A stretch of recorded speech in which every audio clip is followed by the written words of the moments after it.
ഉരുൾപൊട്ടലിൽ മരിച്ച വയനാട്ടിലെ നിരവധി പേർക്ക് ശ്രദ്ധാഞ്ജലി അർപ്പിച്ചുകൊണ്ടാണ് ഈ വീഡിയോ ഞാനിവിടെ തുടങ്ങുന്നത്.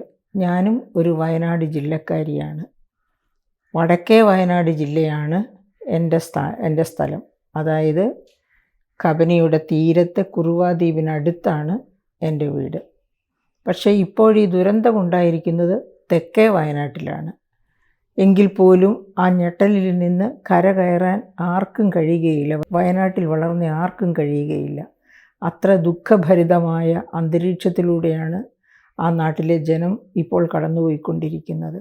മാനസികമായി തകർന്ന എത്രയോ ആയിരക്കണക്കിന് ആളുകൾ ഇപ്പോൾ ഉരുൾപൊട്ടിയിടം മാത്രമല്ല, അതിൻ്റെ അടുത്ത പ്രദേശങ്ങളിലും എപ്പോൾ വേണമെങ്കിലും ഇങ്ങനെയൊക്കെ സംഭവിക്കാം എന്ന വിചാരം. അതുപോലെ മലമടക്കുകളിലുള്ള എല്ലാവർക്കും നിരവധി മലമടക്കുകൾ ചേർന്നതാണ് തെക്കേ വയനാടാണെങ്കിലും വടക്കേ വയനാടാണെങ്കിലും എല്ലാം. ഒന്നുകിൽ തേയിലത്തോട്ടം, അല്ലെങ്കിൽ കാപ്പിത്തോട്ടം, കുരുമുളക് തോട്ടം, ഇവയൊക്കെയാണ്. കൂടാതെ വടക്കേ വയനാട്ടിൽ തെക്കേ വയനാട്ടിലുമുണ്ട് വയൽ ഏലകളും ഒക്കെയുണ്ട്. അപ്പോൾ ഇങ്ങനെ ഉള്ള ഈ മലമടക്കുകൾ ധാരാളം ഉള്ളതുകൊണ്ട് തന്നെ ധാരാളം ഉരുൾപൊട്ടലിനുള്ള സാധ്യതകളുമുണ്ട്. പണ്ടില്ലാതിരുന്ന ഉരുൾപൊട്ടൽ സാധ്യത ഇപ്പോൾ എന്തുകൊണ്ടാണ് ഇത്ര വർദ്ധിച്ചിരിക്കുന്നത്? എൻ്റെ കുട്ടിക്കാലം ഞാൻ അവിടെ ചെലവിടുന്ന കാലത്തൊന്നും ഇതുപോലെ മലകൾ വെട്ടിക്കീറി കല്ലുകൾ ഇറക്കി ധനസമ്പാദനത്തിനുള്ള മാർഗങ്ങൾ മനുഷ്യൻ തേടിയിരുന്നില്ല. പക്ഷേ ഇപ്പോഴതല്ല അവസ്ഥ. ഏതായാലും ഞാൻ ആ തരത്തിലുള്ള കാര്യങ്ങളിലേക്ക് കടക്കുന്നില്ല. എനിക്ക് തീർച്ചയായിട്ടും അതേപ്പറ്റി പ്രതികരിക്കാനുണ്ട്. ഏതാനും ദിവസം കഴിയുമ്പോൾ വളരെ ശക്തിയായിട്ട് ഞാൻ അതേപ്പറ്റി പ്രതികരിക്കും എൻ്റെ സുഹൃത്തുക്കളുടെ മുൻപിൽ. ഏതായാലും ഇപ്പോൾ വയനാടിന് വേണ്ടി നമ്മുടെ മുഖ്യമന്ത്രിയുടെ ദുരിതാശ്വാസ നിധി, അതേപ്പറ്റിയാണ് ഞാനൊന്ന് ഏതാനും കാര്യങ്ങൾ നിങ്ങളുടെ മുൻപിൽ അവതരിപ്പിക്കണം എന്നാഗ്രഹിക്കുന്നത്. എൻ്റെ കുട്ടിക്കാലത്ത് ഒരുപാട് പ്രാവശ്യം വെള്ളപ്പൊക്കം ഉണ്ടാവുകയും കബനി കരകവിഞ്ഞ് ഞങ്ങളുടെ വീടിൻ്റെ പകുതിയോളം കുതിർന്നു പോയ അവസരങ്ങൾ എത്രയോ പ്രാവശ്യം വീട് പൂർണ്ണമായി എന്ന പോലെ, അതായത് പകുതിയോളം കുതിർന്ന് എല്ലാം ചുറ്റി ഇറങ്ങിക്കഴിഞ്ഞാൽ ആ വീട് പിന്നെ ആവാസയോഗ്യമേ ആയിരിക്കുകയില്ല. അത് പിന്നെ പുതുക്കി പണിയണം. അങ്ങനെ എത്രയോ തവണ ചെയ്യുന്നത്, അങ്ങനെ എൻ്റെ മാതാപിതാക്കൾ ദുരിതത്തിലാകുന്നത് ഒക്കെ കുട്ടിക്കാലം മുതൽ ഞാൻ കണ്ടിട്ടുള്ളതാണ്. അപ്പോൾ എനിക്കറിയാം ഈ ദുരിതാശ്വാസ പ്രവർത്തനം എത്ര അത്യാവശ്യമുള്ള കാര്യമാണെന്ന്. അന്നൊന്നും എൻ്റെ കുട്ടിക്കാലത്തൊന്നും ഇങ്ങനെ ദുരിതാശ്വാസ പ്രവർത്തനത്തിന് ഗവൺമെൻറ് വരികയോ അങ്ങനെ യാതൊന്നും ചെയ്യാറില്ല. അതായത് റീബിൽഡ് കേരള ഇനിഷ്യേറ്റീവ് പോലെയുള്ള പറ്റിക്കലും അന്നില്ല. അന്ന് അവനവൻ തന്നെ റീബിൽഡ് ചെയ്യുക. അപ്പോൾ സ്വന്തം വീട് പോയി കഴിഞ്ഞാൽ അച്ഛനമ്മമാരുടെ ജോലിയാണല്ലോ വീണ്ടും അത് റീബിൽഡ് ചെയ്ത് പഴയ പോലെ പടുത്തുയർത്തി കൊണ്ടുവരിക. അതിനുവേണ്ടി അവർ കഷ്ടപ്പെടും, കഠിനാധ്വാനം ചെയ്യും. അങ്ങനെയൊക്കെയാണ് അന്നൊക്കെ ഞാൻ കണ്ടിട്ടുള്ളത്. പക്ഷേ ഇപ്പോൾ ഇവർക്ക് ആർക്കും ഒന്നും ചെയ്യാൻ പറ്റാത്ത പോലെ, അതായത് ബാക്കി വച്ചു പോയവർ, അവർക്ക് ഒന്നും ചെയ്യാൻ പറ്റാത്ത രീതിയിൽ സ്വന്തം വസ്തു ഏതായിരുന്നു, സ്വന്തം വീട് എവിടെയായിരുന്നു എന്ന് പോലും തിരിച്ചറിയാനാകാതെ വരുന്ന ഒരവസ്ഥ.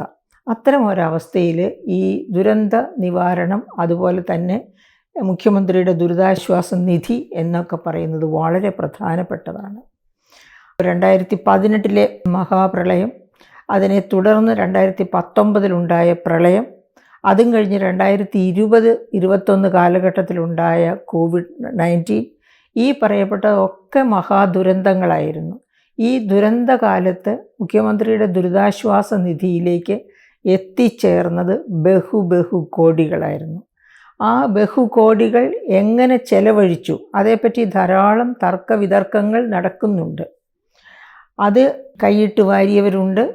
അതായത് രാഷ്ട്രീയ പാർട്ടികളുടെ അരുപറ്റി നിന്നുകൊണ്ട് കള്ള ദുരന്ത കഥകൾ ചമച്ച്, ഉദാഹരണം കോവിഡ് ബാധിച്ചിട്ടേ ഇല്ലായിരിക്കാം, പക്ഷേ കോവിഡ് ബാധിച്ച് ജോലി നഷ്ടപ്പെട്ടു, അങ്ങനെ ഗൾഫിൽ നിന്ന് വന്നു എന്ന് പറഞ്ഞ് സർട്ടിഫിക്കറ്റ് ഹാജരാക്കി. അപ്പോൾ അങ്ങനെ സർട്ടിഫിക്കറ്റ് ഹാജരാകുന്നതിന് ഒരു ഡോക്ടർ ഇൻവോൾവ് ആകുന്നു. അങ്ങനെ വരുമ്പോഴത്തേക്കും ആരൊക്കെ ഇൻവോൾവ് ആകുന്നു? രാഷ്ട്രീയ പാർട്ടിയിലെ ചിലർ ഇൻവോൾവ് ആകുന്നു. ഇങ്ങനെ ഈ കള്ളക്കഥ ചമയ്ക്കുന്നവരുടെ ആർത്തിയാണ്, അവർ ഇൻവോൾവ് ആകുന്നു. സർട്ടിഫിക്കറ്റ് കൊടുക്കുന്ന ഡോക്ടർ ഇൻവോൾവ് ആകുന്നു. അങ്ങനെ ഒരു സർക്കിളിനകത്താണ് ഇങ്ങനെ ഈ 3 കൂട്ടർ ചേർന്ന് ഉണ്ടാക്കുന്ന കഥകൾ, ആ കഥകൾ വെട്ടി വലിച്ചു വാരി കൊണ്ടുപോകുന്നത്, അതായത് നമുക്കറിയാം 2018 പ്രളയത്തിൻ്റെ ഫലമായിട്ട് നമ്മുടെ കേരളത്തിൻ്റെ വിവിധ ഭാഗങ്ങളിൽ, ഇടുക്കിയിൽ, വയനാട്ടിൽ, അങ്ങനെ വിവിധ മേഖലകളിലാണ്, മലപ്പുറം, പത്തനംതിട്ട, പല മേഖലകളിലാണ് സർവ്വതും നഷ്ടപ്പെട്ട് ഒരുപാട് പേരുണ്ടായിരുന്നത്. അവരൊക്കെ പക്ഷേ ഇപ്പോൾ ഈ ദുരിതാശ്വാസ നിധിയിലേക്ക് ബഹുകോടികൾ വന്നതുകൊണ്ട് അവരൊക്കെ പുനരധിവസിക്കപ്പെട്ടോ? തീർച്ചയായിട്ടും പെട്ടിട്ടില്ല. സുമനസ്സുകൾ, ഞാൻ അവരുടെ ഒന്നും പേരെടുത്തു പറയുന്നില്ല, അതായത് ചിറ്റിലപ്പള്ളി ഫൗണ്ടേഷനോ അതുമല്ലെങ്കിൽ യൂസഫ് അലി, അങ്ങനെ കുറേ പേര് ചേർന്ന് നടത്തിയ പ്രവർത്തനങ്ങളുടെ ഫലമായി കുറച്ച് പേർക്കൊക്കെ വീടും ജീവിത സൗകര്യങ്ങളും ഉണ്ടായിട്ടുണ്ട്. വീടുണ്ടാകുന്നത് തന്നെയാണ് ഏറ്റവും പ്രധാനം വീട് നഷ്ടപ്പെട്ടവർക്ക്. പിന്നെ ഉള്ളതൊക്കെ അവരെങ്ങനെയെങ്കിലും കണ്ടെത്തും, സാവകാശത്തിലാണെങ്കിലും. അല്ലെങ്കിലും അടച്ചുറപ്പുള്ള ഒരു വീട്, അത് തന്നെയാണ് ആരുടെയും ഏറ്റവും വലിയ ആശ്വാസം. പക്ഷെ അങ്ങനെയുള്ള സാഹചര്യത്തിൽ, അതായത് ഇങ്ങനെ പുനരധിവസിപ്പിക്കാൻ വേണ്ടി അവരെ പഴയ സ്ഥിതിയിലേക്ക്, ജീവിത നിലവാരത്തിലേക്ക് കൊണ്ടുവരാൻ വേണ്ടി എല്ലാവരും മനസ്സറിഞ്ഞ് കൊടുക്കുന്ന ഫണ്ടാണ് ഈ മുഖ്യമന്ത്രിയുടെ ദുരിതാശ്വാസ നിധിയിലേക്ക് എത്തുന്നത്. അങ്ങനെയുള്ള ഫണ്ട് അർഹിക്കുന്നവർക്ക് കൊടുക്കാതെ ആർക്ക് വേണ്ടി അതവിടെ എത്തിച്ചേരുന്നുവോ അത്തരക്കാർക്ക് ഒരു തരത്തിലും പ്രയോജനപ്പെടാതെ കള്ളക്കണക്കുകൾ ഉണ്ടാക്കി കൈയിട്ട് വാരുന്നവരെ നമ്മൾ എന്താണ് പറയുക? അപ്പം അത്തരക്കാർ ധാരാളമുള്ള ഒരു കാലഘട്ടത്തിലാണ് നമ്മളിപ്പോഴും ജീവിച്ചുകൊണ്ടിരിക്കുന്നത്. അതുകൊണ്ട് എന്താണ് ചെയ്യേണ്ടത്? അങ്ങനെ കൈയിട്ട് വാരാതിരിക്കാൻ വേണ്ടി സത്വരമായ നടപടികൾ വേണം. ഇപ്പോൾ തന്നെ വളരെയധികം ഫണ്ട്, വളരെയധികം എന്ന് വെച്ചാൽ ഇപ്പോൾ ഈ ദുരന്തമുണ്ടായ ഭാഗത്ത് ആവശ്യമായി വരുന്നതിൻ്റെ ഒരു ചെറിയ ഭാഗമേ ഇപ്പോഴും വന്നിട്ടുള്ളൂ. കാരണം 3 പഞ്ചായത്തുകളാണ് റീബിൽഡ് ചെയ്യേണ്ടി വരുന്നത് പൂർണ്ണമായും. അങ്ങനെ റീബിൽഡ് ചെയ്യേണ്ടി വരുന്നിടത്തേക്ക് വളരെ അതായത് ശതകോടികൾ തന്നെ അനിവാര്യമാണ്. അവർക്ക് അവിടെ റീബിൽഡ് ചെയ്യാൻ പറ്റുന്ന സ്ഥലങ്ങളുണ്ട്, ചിലതൊക്കെ. ബാക്കിയെല്ലാം പുനരധിവസിപ്പിക്കേണ്ടത് വേറെ ഭൂമി കണ്ടെത്തി, വേറെ അല്ലെങ്കിൽ സാഹചര്യങ്ങൾ കണ്ടെത്തി, ആ സാഹചര്യങ്ങളിലാണ് അവരെ റീഹാബിലിറ്റേറ്റ് ചെയ്യേണ്ടത്. അപ്പോഴൊക്കെ വലിയ ചെലവ് ആവശ്യമാണ്. അപ്പം അങ്ങനെ ഫണ്ട് വരുമ്പോൾ ഓർത്തിരിക്കേണ്ട വളരെ പ്രധാനപ്പെട്ട കാര്യങ്ങൾ, പിന്നീട് പശ്ചാത്തപിച്ചിട്ടോ വിമർശിച്ചിട്ടോ ഒരു കാര്യവുമില്ല. ഗവൺമെൻറ് അത്യാവശ്യമായിട്ട്, അല്ലെങ്കിൽ നമ്മളിത് ഇൻസിസ്റ്റ് ചെയ്യണം, അത്യാവശ്യമായിട്ട് ഗവൺമെൻറ് ചെയ്യേണ്ടത് പ്രതിപക്ഷത്തിനും ഭരണപക്ഷത്തിനും ഈക്വൽ പങ്കാളിത്തമുള്ള ഒരു സമിതി രൂപീകരിക്കുക. ഈ സമിതിയിൽ വരുന്നവർ തീർച്ചയായും വളരെ ശുദ്ധമായ കരങ്ങളുള്ളവരായിരിക്കണം. ശുദ്ധമായ കരങ്ങളുള്ളവരും ദീർഘവീക്ഷണമുള്ളവരും, അതായത് മനസ്സുകൊണ്ട് സഹോദരങ്ങളെ സ്നേഹിക്കുന്നവരുമായിരിക്കണം. സർവ്വതും നഷ്ടപ്പെട്ട് കണ്ടെത്തപ്പെട്ടിരിക്കുന്നവർക്കൊരു ജീവിതം കൊടുക്കണമെന്ന് ആഗ്രഹമുള്ളവരായിരിക്കണം. അത്തരക്കാർ പ്രതിപക്ഷത്തു നിന്നും ഭരണപക്ഷത്തു നിന്നും കൃത്യം പകുതി പേര് അങ്ങനെയുള്ളവരായിരിക്കണം. അതുപോലെ തന്നെ ഈ സമിതിയിൽ തീർച്ചയായിട്ടും തദ്ദേശ സ്വയംഭരണ 3 തദ്ദേശ സ്വയംഭരണ സ്ഥാപനങ്ങളുടെ കീഴിലുള്ളവരാണ് ദുരന്തത്തിൽപ്പെട്ടവർ. ആ 3 തദ്ദേശ സ്വയംഭരണ സ്ഥാപനങ്ങളിൽ നിന്ന് ഉള്ള അർഹതപ്പെട്ട ആൾക്കാർ, അധികാരികൾ ഇതിനകത്ത് മെമ്പേഴ്സ് ആകണം.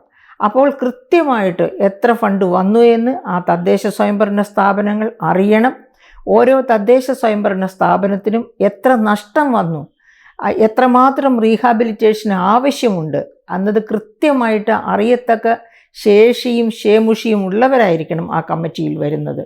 അങ്ങനെ അവരോർക്കുക, നമ്മുടെ നാട്ടിലെ തദ്ദേശ സ്വയംഭരണ സ്ഥാപനങ്ങൾ പലപ്പോഴും മറന്നു പോകുന്ന ഒരു കാര്യമുണ്ട്. അവർ സ്വയംഭരണ സ്ഥാപനങ്ങളാണ്, അടിമ സ്ഥാപനങ്ങളല്ല.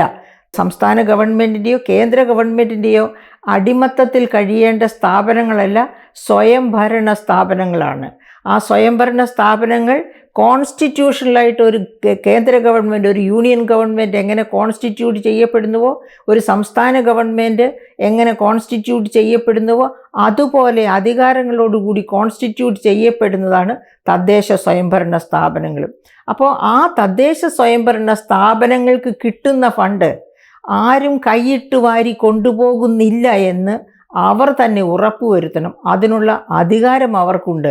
ആ അധികാരം ആരുടെ മുൻപിലും അടിയറവ് വെക്കേണ്ടതില്ല. അതുപയോഗിച്ച്, ആ അധികാരം ഉപയോഗിച്ച് തന്നെ അവർക്ക് കിട്ടുന്ന ഫണ്ട്, അവർക്ക് വേണ്ടി തൊരുക്കൂട്ടുന്ന ഫണ്ട് അവരുടെ റീഹാബിലിറ്റേഷൻ പർപ്പസസിന് തന്നെ അവർ ചെലവഴിക്കുന്നു എന്ന് ഉറപ്പുവരുത്തണം. ആ ഉറപ്പുവരുത്തലിനാണ് ഗവൺമെൻറ് ഒരു ദുരന്ത നിവാരണ സമിതി പ്രതിപക്ഷവും ഭരണപക്ഷവും ചേർന്ന് ഒരുക്കണമെന്ന് ഞാൻ പറഞ്ഞു. അവർ സത്യത്തിൽ മേൽനോട്ടം വഹിച്ചുകൊണ്ട് കൂടെ നിന്നുകൊണ്ട് തദ്ദേശ സ്വയംഭരണ സ്ഥാപനങ്ങളെ കൊണ്ട് ആ ഫണ്ട് കൃത്യമായിട്ട് വിനിയോഗിപ്പിക്കുകയാണ് വേണ്ടത്. അങ്ങനെ ചെയ്യാതെ കൈയിട്ട് വാരാൻ പോകുന്നവർക്ക്, അതായത് വീണ്ടും വിമർശനങ്ങളുടെ ചുരുളഴിക്കാൻ ആഗ്രഹിക്കുന്നവർക്ക് വേണ്ടിയിട്ട് ഞാൻ ഓർക്കുകയാണ്. ഞാനിതാ ഒരു എൻ്റെ കയ്യിലിരിക്കുന്ന ഈ ഗ്രന്ഥം കാണുക. ഈ ഗ്രന്ഥം മറ്റാരുടെയും ഗ്രന്ഥമല്ല. 1998 ഇന്ത്യയിലേക്ക് നൊബേൽ പ്രൈസ് കൊണ്ടുവന്ന അമർത്യ സെൻ, ബംഗാളിയായ സാമ്പത്തിക ശാസ്ത്രജ്ഞനാണ്. സാമ്പത്തിക ശാസ്ത്രത്തിനുള്ള ഇന്ത്യയിലേക്കുള്ള ആദ്യ നൊബേൽ പ്രൈസ് കൊണ്ടുവന്നയാളാണ്. നൊബേൽ പ്രൈസ് കിട്ടിയത് ഈ ഗ്രന്ഥത്തിനല്ല. അത് ഡെവലപ്മെൻറ്റ് ഈസ് ഫ്രീഡം, അതായത് വികസനമാണ് സ്വാതന്ത്ര്യം എന്ന അദ്ദേഹത്തിൻ്റെ ഗ്രന്ഥത്തിനാണ്. ഒരിക്കൽ കൂടി ഞാൻ പറയട്ടെ, ഡെവലപ്മെൻറ്റ് ഈസ് ഫ്രീഡം അഥവാ വികസനമാണ് സ്വാതന്ത്ര്യം എന്ന ഗ്രന്ഥത്തിനാണ് നൊബേൽ പ്രൈസ് കിട്ടുന്നത്. അതിനുശേഷം ഇത് 2005 എഴുതിയ പുസ്തകമാണ്. എന്താണ് ഈ പുസ്തകത്തിൻ്റെ പേര്? ആർഗ്യുമെൻറ്റേറ്റീവ് ഇന്ത്യൻ, അതായത് സംവാദപ്രിയനായ ഇന്ത്യക്കാരൻ. അതാണ് ആ പുസ്തകത്തിൻ്റെ പേര്. ഇതിൻ്റെ അകത്തെ പേജ് 15 ഒരു കഥ പറയുന്നുണ്ട്. ആ കഥ ഞാനിവിടെ ഈ കമ്മിറ്റിയിൽ വരാൻ പോകുന്നവരും എൻ്റെ സുഹൃത്തുക്കളും കേൾക്കാൻ വേണ്ടി പറയുകയാണ്. തീർച്ചയായും ഈ പുസ്തകം മേടിച്ച് നിങ്ങളെല്ലാവരും വായിക്കണം എന്ന് തന്നെയാണ് എൻ്റെ ആഗ്രഹം. അപ്പോൾ എൻ്റെ അഭിപ്രായം. അപ്പോൾ ഞാൻ എന്താണ് അതിനകത്ത് പേജ് 15 പറയുന്ന കഥ? ആ കഥ പറയുന്നത് നിങ്ങളൊക്കെ കേട്ടിട്ടുണ്ടാകും, അലക്സാണ്ടർ ദ ഗ്രേറ്റ് എന്ന ഒരു ചക്രവർത്തിയെ പറ്റി.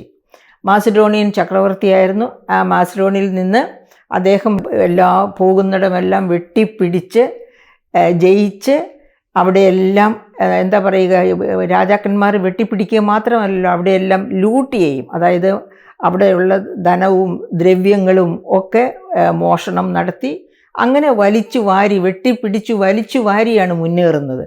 അങ്ങനെ മുന്നേറി ഇന്ത്യയിലെത്തുന്നു. BC 4-ാം നൂറ്റാണ്ടിലാണ് എന്നോർക്കണം ഈ കഥ നടക്കുന്നത്. അപ്പോൾ അങ്ങനെ ഇന്ത്യയിലെത്തുമ്പോൾ, അതായത് വടക്ക് പടിഞ്ഞാറൻ ഇന്ത്യയിലാണ് അദ്ദേഹം എത്തിച്ചേരുന്നത്. അങ്ങനെ എത്തിച്ചേരുന്ന സമയത്ത് ജൈൻ സന്യാസിമാരുടെ ഒരാശ്രമത്തിലെത്തുന്നു. അപ്പോൾ അദ്ദേഹം എവിടെ എത്തിയാലും ഈ പേരുകേട്ട ചക്രവർത്തി ആയതുകൊണ്ട് തന്നെ എല്ലാവരും അമ്പരക്കും, ആകപ്പാടെ വലിയ സംഭ്രാന്തിയിലാകും. പക്ഷേ യാതൊരു സംഭ്രാന്തിയും ഇല്ലാതെ അക്ഷോഭ്യരായി നിൽക്കുന്ന ഈ സന്യാസിമാരെ കണ്ട് അലക്സാണ്ടർ ദ ഗ്രേറ്റ് അത്ഭുതം കൂറി. അദ്ദേഹം ചോദിച്ചു, എന്താണ് നിങ്ങൾ ഒരു പ്രതികരണവുമില്ലാതെ ഇങ്ങനെ നിൽക്കുന്നത്?